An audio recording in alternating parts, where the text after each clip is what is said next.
This section's on exponential growth and decay. In this section, you're going to identify exponential growth and decay functions and solve exponential and growth decay functions. So here's the general formula for an exponential growth and decay. You have A, some final amount, equals A sub 0, which is an initial amount. It's also the y-intercept, times B to the kt power. So B is your factor, either your growth factor or decay factor. K is a rate, and T is usually time.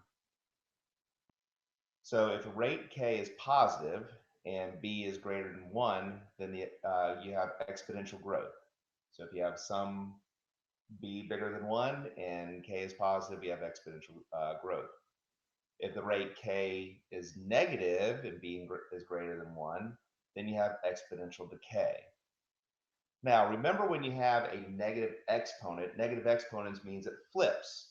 So if you flip B, B will actually be between 0 and 1 when K is negative. So you may see exponential decay where the B, that decay factor, is actually between 0 and 1. Remember that when B, or that decay factor, or that factor, is between 0 and 1, that really means that the K is negative to make that B positive. So that's exponential decay. So let's look at some examples. So we're going to look at some examples and determine if they're exponential growth or decay. So let's look at the first one. The first one doesn't have a number in front of the 4. So we can assume that that initial amount is going to be 1. 4, well, it's bigger than 1, and my K is 3, so it's positive, so therefore it's exponential growth, and my y-intercept is 1, or it's at 1. For number 2, we look inside 9/5. Yes, it's a fraction, but 9 is bigger than 5, so it's actually bigger than 1. So we still have growth because K is positive and our factor is bigger than 1.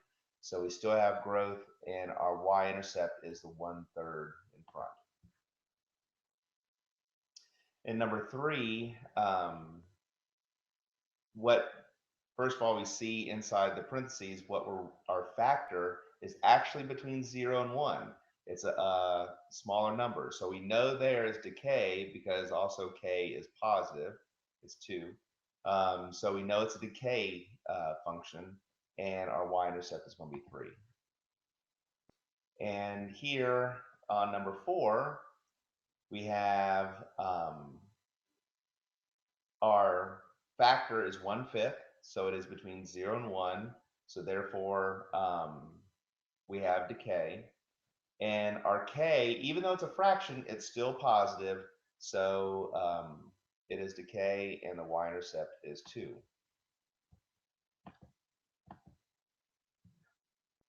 And number 5, our factor is bigger than 1, but our K is negative, so that makes it decay. And the y-intercept is at 0.8. Now, I do want to show you that here 1/5, if I flip that and make it 5, then the 7/9 would have to be negative. So we can see that that's why that K being negative or the factor being between 0 and 1 mean pretty much the same thing. Because here, if I have to the -3 power, well, that would, if I make that a positive power, that means my factor is going to be 1/6. So same thing. So that's what we're looking at for exponential growth and decay. And I want to look at the graphs. So here's the general model. Okay, so we have our factor here. They just had as E, because remember, E is that natural number that is around. So in exponential growth and decay, we use that E quite a bit. So we have E, that's our exponential growth or decay. When K is positive, I have increasing. A sub 0, notice that's your y-intercept. There's A sub 0. And we're increasing exponential growth. Then we have exponential decay. Here's the A sub 0. That is my initial amount. But K is negative, so I have exponential decay. So that's where it's decreasing. We see that decreasing there. So that's, once again, the A sub 0 is your y-intercept. It's that initial amount. It's just the base they have is always going to be E, because that's that natural number. Use that, see that a lot. So here's an example. So we have the equation. Here's our normal equation. A equals A sub 0 E the KT.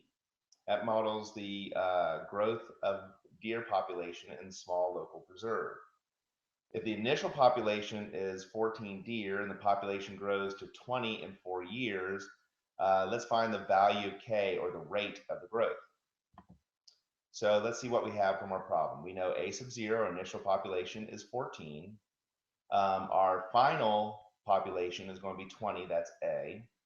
Time is in 4 years. So if we plug those values into the formula, we get 20 equals 14 E the K times 4.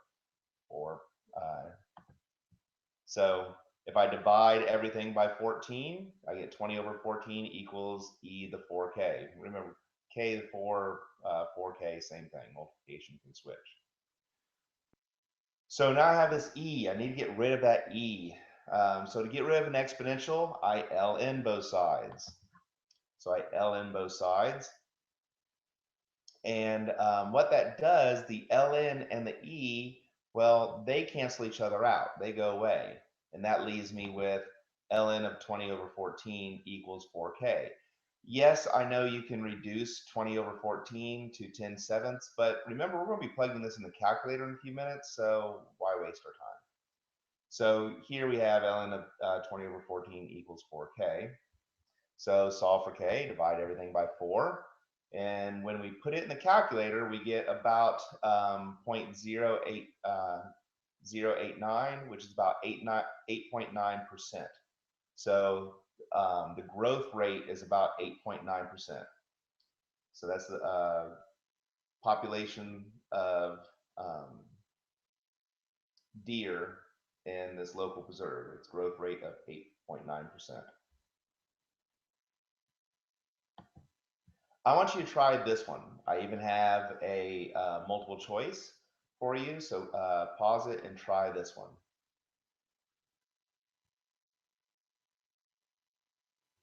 Okay, let's go over this. So let's see if you set it up correctly. So here we have our A sub 0 equals 30, because it says the initial population is 30. It grows to 38. That's our final population at 38. And my time is for 1 year. So here for my equation is 38 equals 30 E to the K times 1. Well, K times 1 is just K.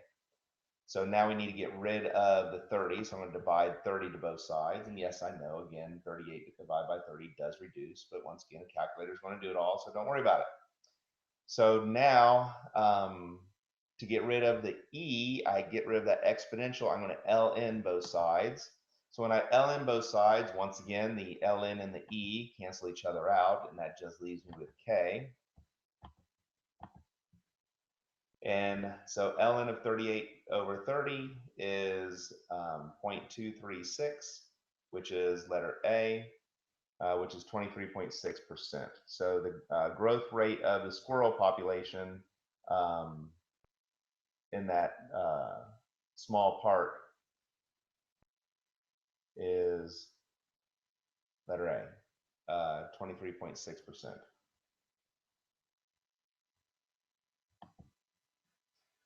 So let's look at this example.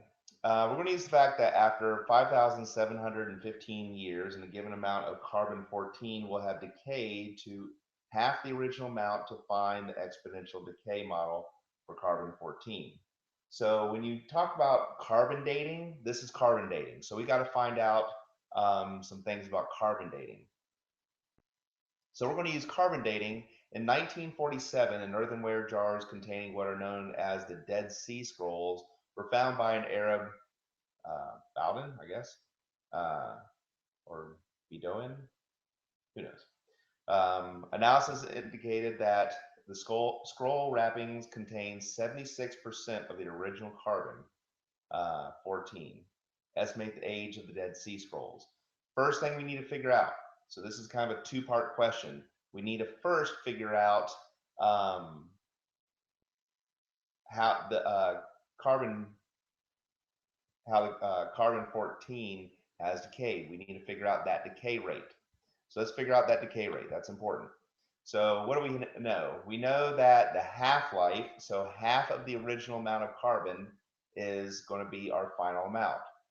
We don't know what the original amount of carbon is. It doesn't matter. You'll see in the equation in just a few minutes. And our time is 5,715 years. So let's plug it into our formula. So we have a sub 0 over 2 equals a sub 0 times e to the k times 5715. So there's the formula. It's the same formula we used before, but now we just don't know the initial amount, but we know the final amount is half the initial amount. So that helps us out a little bit. Because now if I divide both sides by a sub 0, then I know that the a sub 0s are all going to cancel out, and that leaves me with 1/2 e to the k to 5,715. So the a sub 0s cancel out when that happens, which is good, which is what we wanted. But we still have to solve for k. So once again, we need to get rid of that e. So to get rid of the e, we ln both sides. So that gets rid, the ln and the e cancel each other out, and that leaves me with 5,715k equals the ln of 1/2. Now divide both sides by 5,715, and we get, if we plug in the calculator, ln of 1/2 over 5,715, we get negative 0.000121. So that's what k is. Okay, so that's our decay rate. Notice k is negative. We have half-life is exponential decay, so we expect k to be negative. Now that we know that, we can solve our second problem. So our second problem, we know a k, and we know that the amount of carbon is 76% of the original. So that means your A is 0.76 of a sub 0. We don't know how much the original amount of carbon there was in the Dead Sea Scrolls, but we know, or the sample they used, but we know it's 76% of the original. So A equals 0.76 a sub 0. We know our K from our last problem because that's the decay rate.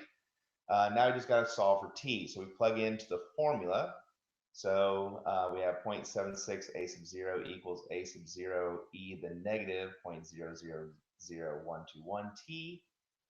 Now, to get rid of the a sub 0, I divide both sides by a sub 0. So that cancels out my a sub 0s. And that leaves me with, I skipped a step, should leave me with 0.76 equals e to the negative 0.000121 t. Now you know why I typed it. So then to get rid of the e, we got to ln both sides. And then when you ln both sides, the ln's cancel out. And you're left with ln of 0.76 equals negative 0.00, oops, we got a 0.